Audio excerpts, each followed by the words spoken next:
Earnings season is still in full swing this week with CVS, Disney, Kohl's, Macy's, and Snap among the names set to report. Futures right now, stock index futures that is, pointing to a higher open. Dow futures up 28 points, S&P up 2 1/4, NASDAQ futures up 9 1/2. Not big gains, but following through on that big rally last week. A gain of 260 points for the Dow total last week, the biggest gain percentage-wise that we've seen since May. Joining us is Strategas Research Partners Chairman Jason Trennert. You say that so funny like I. Jason, what's your earnings season take so far? It's terrific by any standard. About 85% of the companies have reported. 74% of the companies have beaten estimates. And this is the second quarter in a row of double-digit earnings gains after an earnings recession from 2015 into 2016. And it's hard to knock it down by any standard. So you don't see that happening then? No, I think it's terrific. I think what, the market going down or? Market going down or earnings disappointing? No, I mean, the earnings for the second quarter are basically over. 85% of them have reported, and it's been a terrific season. So like this week, we've got a bunch of retailers coming up, CVS, Macy's, Disney will be a good barometer for the consumer, and then Snap later in the week after the closing bell Thursday. What's on your radar? No, in my opinion, those aren't from a sector point of view or index point of view, those aren't particularly large weights in the index. I think the earnings season largely is over, and it's an excellent one, the second one in a row. Okay.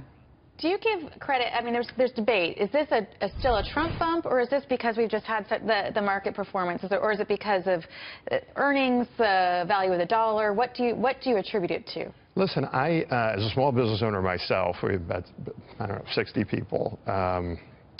I can say that even just the knowledge that taxes and regulation won't get worse is an economic event in itself. If you look at the NFIB small business survey, if you look at the CEO survey, business confidence has clearly picked up.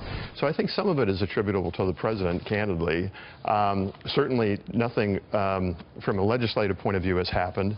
I do think from a regulatory point of view, particularly as it relates to financials and energy, quite a bit has happened, and I think that's quite positive.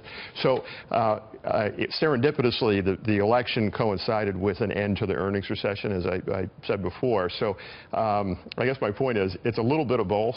It could really have legs if you actually put some points up on the board. If the administration really gets through, obviously, the debt ceiling, budget, and then you start to move into tax cuts, if not tax reform, later this fall. So you showed some optimism, at least what I read in the background, about being able to get through a budget, get through the debt ceiling, not hold up.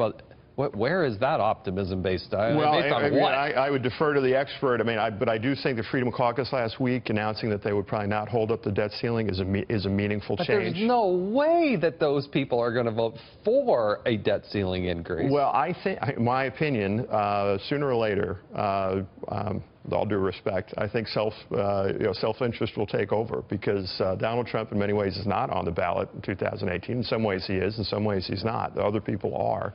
And I think, again, you're going to have to have some accomplishments.